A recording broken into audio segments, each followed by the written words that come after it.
Episode के start में सुकासा उठ के मुंह धो रहा होता है और मन में आयरा को डेट पे चलने को पूछने का सोच रहा होता है। और फिर आयला के पास जाता है। वहाँ जाके उससे कहता है वो कि मुझे तुमसे कुछ पूछना था। और फिर उसे कपड़े सुखाते हुए देखता है वहाँ पे और कहता है क्या ये सब तुमने धोए? आयला कहती है इसमें कोई बड़ी बात नहीं, तुम्हें क्या पूछना था वो बताओ। सुकासा जैसे ही बोलने जा रहा होता है वो आयला के हाथ में अपना अंडरवियर देखता है और एम्बेरस्ड हो जाता है ये देख के, और उससे वो लेने लग जाता है। आयला लेकिन कहती है ये सब मेरा काम है। सुकासा कहता है मैं तुम्हें अपना अंडरवियर नहीं धोने दे सकता। आयला कहती है मुझे फ़र्क नहीं पड़ता। सुकासा बोलता है लेकिन मुझे पड़ता है, मैं अपनी चीज़ों का ध्यान खुद रख लूँगा। और फिर अपने अंडरवियर्स लेके वहाँ से चले जाता है और अंदर रूम में जाके कहता है मैं तो उससे पूछना ही भूल गया। नेक्स्ट सीन में सुकासा इन सभी के साथ बैठा होता है और कहता है मैं आयला को डेट के लिए पूछने का सोच रहा हूँ। ये सुन के सभी हैरान हो जाते हैं। जैक कहता है भूलो मत कि लास्ट टाइम जब तुम उसे अम्यूज़मेंट पार्क ले गए थे तो उसने तुम्हें रिजेक्ट कर दिया था। कॉन्स्टेंस कहता है तुम्हें पुरानी बातें नहीं लानी चाहिए। याबेनोवे बोलता है अगर तुम इतनी जल्दी उससे ज़्यादा क्लोज जाने का ट्राई करोगे तो शायद वो तुम्हें हेट करने लगे। याजुटाका कहता है मैं तुम्हारी साइड हूँ सुकासा, और कॉन्स्टेंस से सुकासा को कुछ टिप्स देने को कहता है। कॉन्स्टेंस कहता है अगर तुम डायरेक्टली बोलोगे सब और ऑनेस्ट होगे तो आयला तुम्हारी फीलिंग्स ज़रूर समझेगी। अब सुकासा अपनी डेस्क की तरफ जाता है और यहाँ आयला को उसकी डेस्क साफ़ करते हुए देखता है। फिर पूछता है मैंने यहाँ पेपर्स रखे थे वो कहाँ हैं? आयला कहती है मैंने वो फेंक दिए। सुकासा कहता है लेकिन मैं उन्हें यूज़ कर रहा था। ये सुन के आयला घबरा जाती है और उन्हें ढूंढने लगती है। सुकासा कहता है कोई बात नहीं, सब ठीक है, और मन में कहता है शायद मुझे डेट के लिए बाद में पूछना चाहिए। अब नेक्स्ट सीन में आयला और सुकासा काम करके आ रहे होते हैं और सुकासा फिर कहता है आयला मुझे तुमसे कुछ इम्पॉर्टेंट बात करनी है। आयला कहती है मुझे भी कुछ इम्पॉर्टेंट चीज़ बोलनी है तुम्हें। सुकासा कहता है क्या? आयला कहती है मुझे लगता है कि मैं खो गई हूँ। मुझे नहीं पता कि घर कैसे जाना है, हमें क्या करना चाहिए। सुकासा कहता है तुम्हें नेविगेशन सिस्टम ऑन कर लेना चाहिए था, इससे तुम बेकार नहीं हो जाओगे। अब नेक्स्ट सीन में याजुटाका सुकासा से बोल रहा होता है तुमने उसे अभी तक नहीं पूछा। जैक कहता है तुम्हें सुकासा को ऐसे फोर्स नहीं करना चाहिए। याजुटाका उससे बोलता है थोड़ा सा फोर्स करना बेटर है, और सुकासा से कहता है अगर अब नहीं जाओगे तो कब? ऐसा दिन सिर्फ एक बार आता है, और सुकासा को पकड़ के ले जाता है और आयला से जाके बोलने को कहता है। सुकासा आयला के पास जाता है और ये सभी पीछे छुप के देख रहे होते हैं सब। सुकासा आयला से जाके कहता है क्या कुछ हुआ है? आयला कहती है मैंने तुम्हारे लिए आज बहुत परेशानी खड़ी कर दी। सुकासा कहता है उसकी चिंता मत करो, वैसे तुम काफ़ी अजीब तरीके से बिहेव कर रही थी आज, कपड़े धोना, डेस्क साफ़ करना और भी कई चीज़ें। आयला कहती है क्योंकि मैं यूज़फुल होना चाहती थी तुम्हारे लिए। सुकासा तभी बोलता है अगली छुट्टी में अगर तुम्हें एतराज़ ना हो हम कहीं चलते क्यों नहीं साथ। आयला कहती है ये किस तरीके की जॉब होगी?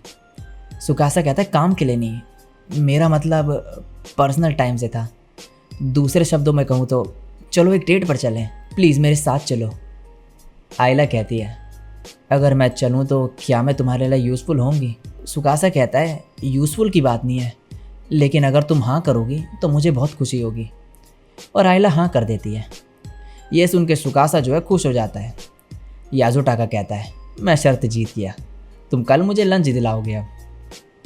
अब नेक्स्ट सीन में सुकासा काम कर रहा होता है और आयला उसके लिए चाय बना के लाती है। ये दोनों एक दूसरे को देख रहे होते हैं कि तभी काजुकी आ जाती है और सुकासा को पकड़ के वहाँ से ले जाती है और कहती है मैंने सुना तुम डेट पे जा रहे हो। सुकासा बोलता है हाँ। काजुकी बोलती है मैंने आयला को तुम्हारे भरोसे छोड़ा है, इसका मतलब ये नहीं कि तुम काम पे ध्यान न दो। सुकासा कहता है समझ गया, और काजुकी यहाँ से चली जाती है। अब सुकासा इसके बाद काम पे लग जाता है और आयला अपनी ट्रेनिंग पे। ये एक साथ मिलकर कई जॉब्स कंप्लीट करते हैं फिर, और आयला फिर से अपनी ट्रेनिंग कंटिन्यू रखती है और सुकासा अपना काम। नेक्स्ट सीन में सुकासा जूस पी के काम के लिए जा रहा होता है। मिचिरू कहती है बस लंच इतना ही करोगे? सुकासा कहता है हाँ बहुत है ये, और चले जाता है। मिचिरू ये देख के उसके लिए परेशान होती है कि वो लंच नहीं कर रहा ठीक तरीके से। तो जैक कहता है कि इतनी फिक्र है तो उसके लिए लंच क्यों नहीं बना देती, तुम तो बढ़िया कुक हो। मिचिरू कहती है मैं क्यों बनाऊँ। अब जैक इसे बता देता है कि सुकासा आइला के साथ डेट पे जा रहा है, जिसे सुन के मिचिरू कहती है तभी वो इतने अच्छे मूड में है। जैक बोलता है क्या इससे तुम्हें परेशानी है? मिचिरू लेकिन मना कर देती है और मुंह बना लेती है। नेक्स्ट सीन में मिचिरू, एरू और आइला एक साथ होते हैं। ये दोनों पूछ रहे होते हैं कि तुम डेट पे कहाँ पर जा रही हो। आइला बताती है सुकासा ने उसे डिसाइड करने को कहा है, लेकिन उसे नहीं पता कि कहाँ जाना है। ईरू उसे मूवी या फिर एक्वेरियम जाने का आइडिया देती है और मिचिरू से पूछती है कि कहाँ जाना चाहिए इसे। मिचिरू बीच कहती है। जैक बोलता है बीच ऑफिशियली ओपन नहीं हुए हैं। मिचिरू बोलती है मुझे पता है, इसलिए बीच पे कोई नहीं होगा और ये अच्छा टाइम स्पेंड कर सकेंगे वहाँ पे। और फिर इमेजिन करने लगती है कि ये वहाँ कैसे टाइम स्पेंड करेंगे एक साथ, और खो जाती है उसमें। ईरू कहती है तुम तो काफ़ी रोमांटिक हो। ये सुनकर मिचिरू गुस्से में आ जाती है। फिर ईरू को पकड़ लेती है और आइला से कहती है क्या ऐसी कोई जगह नहीं जहाँ तुम जाना चाहती हो। ये सुन के आइला को अम्यूज़मेंट पार्क याद आता है, और वो टाइम भी जब वो काजुकी के साथ थी वहाँ। ईरू अब आइला से पूछती है कि वो क्या पहनने वाली है। आइला कहती है यही। ईरू कहती है तुम्हारे पास कोई और कपड़े नहीं। आइला उसे अपनी ड्रेस दिखाती है एक, लेकिन वो फटी हुई होती है। मिचिरू कहती है इसे मैं ठीक कर दूंगी। अब नेक्स्ट सीन में आइला सुकासा के साथ होती है और अम्यूज़मेंट पार्क चलने को कहती है। सुकासा बोलता है क्या तुम श्योर हो? आइला कहती है मुझे कोई और जगह नहीं आ रही दिमाग में, और उस दिन मैं वहाँ से चली भी गई थी, मुझे बुरा लग रहा था तब से, तो इस बार मैं तुम्हारे साथ जाना चाहती हूँ। और सुकासा मान जाता है। अब रात में आइला सो रखी होती है, सुकासा काम कर रहा होता है और फिर आइला की डायरी खोल के पढ़ने लगता है। अब अगले दिन सुकासा सुबह उठता है और उसे ठंड लग रही होती है। तभी आइला वहाँ आ जाती है अपनी ड्रेस पहन के और कहती है ये अजीब लग रही है ना। सुकासा उसे देख के कहता है ये बहुत बढ़िया है। नेक्स्ट सीन में ये पहुँचते हैं अम्यूज़मेंट पार्क में। यहाँ पे आते ही आइला जो है सीधे एक बेंच के पास जाती है और वहाँ जाके बैठ जाती है। सुकासा बोलता है ये तुम्हारी फेवरेट जगह है ना, तुमने अपनी डायरी में यही कहा था, तुम यहाँ आती रहती थी काजुकी के साथ जब उसकी पार्टनर थी, सही कहा ना। आइला कहती है मैं यहाँ बैठी रहती थी जब तक सूरज नहीं डूब जाता था और लोगों की स्माइल देखती रहती थी और अपनी सभी परेशानी भूल जाती थी और अच्छा लगता था। सुकासा पूछता है कि क्या काजुकी भी तुम्हारे साथ थी पूरे टाइम? आइला बताते कि वो सो जाया करती थी बगल में। सुकासा पूछता है आखिरी बार तुम यहाँ कब आई थी? आइला बताती है 3 साल पहले, जब उसने मुझे बताया था कि अब हम पार्टनर्स नहीं रहेंगे, क्योंकि मैंने उसके लिए बहुत परेशानी खड़ी करती थी। सुकासा बोलता है और इसलिए तुमने आना बंद कर दिया? आइला कहती है सिर्फ यही रीज़न नहीं था, जब मैं यहाँ आई हैप्पी थिंग्स और सैड थिंग्स सब मेरे अंदर बहने लगी। सुकासा पूछता है इस अम्यूज़मेंट पार्क के बारे में तुम्हें और क्या पसंद है? Roller coaster, Ferris wheel? आइला कहती है पता नहीं, मैं कभी गई नहीं इनमें। सुकासा कहता है तो क्या आज ट्राई करना चाहोगी सभी? और आइला को लेके जाता है और बहुत सारे राइड्स में बिठाता है और ये काफ़ी अलग अलग चीज़ें भी ट्राई करते हैं यहाँ पे। फिर आइसक्रीम भी खाते हैं और इसके बाद ये की चेन भी लेता है और अभी एक बड़ी सी राइड में बैठे हुए होते हैं। आइला कहती है ये बिल्डिंग कितनी छोटी लग रही है, मैं यहाँ से पार्क देखा करती थी।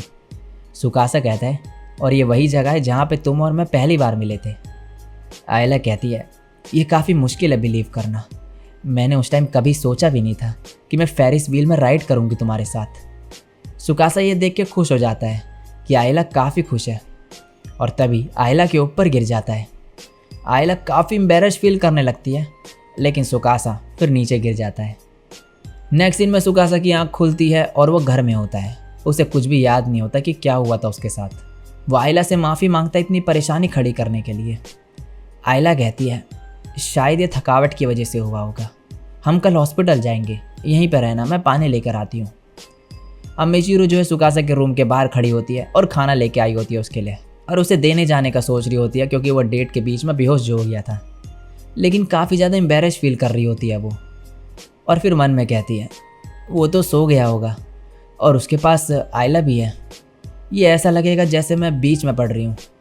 और फिर वहाँ से चली जाती है। अब सुकासा आयला से कह रहा होता है कि जब भी कुछ इम्पोर्टेंट होता है मेरे साथ ऐसा ही होता है, और मुझे कॉलेज में एडमिशन नहीं मिला क्योंकि टेस्ट वाले दिन मुझे अपेंडिसाइटिस हो गया था। लेकिन मैं खुश हूँ कि मैंने टर्मिनल सर्विस ज्वाइन करी और तुमसे भी मिला। आयला कहती है, मैं चाहती हूँ कि तुम हमेशा स्माइल करो। सुकासा बोलता है, मेरी वजह से तुम परेशान हो गई, आई एम सॉरी। तभी आयला सुकासा को बता देती है कि उसका लाइफ स्पैन जो है सिर्फ 1 महीने का बचा है, और माफ़ी मांगती है कि उसने उसे बताया नहीं है। सुकासा कहता है, मैं एंड तक तुम्हारा पार्टनर रहना चाहता हूँ, क्या ये ठीक है? आयला कहती है, हाँ। सुकासा फिर बोलता है, क्या तुम्हें आज मज़ा आया? क्या तुम दोबारा चलना चाहोगी मेरे साथ? और आयला और ये एक दूसरे का हाथ पकड़ते हैं और सुकासा सो जाता है। और इसी के साथ ये एपिसोड यहीं पे एंड हो जाता है।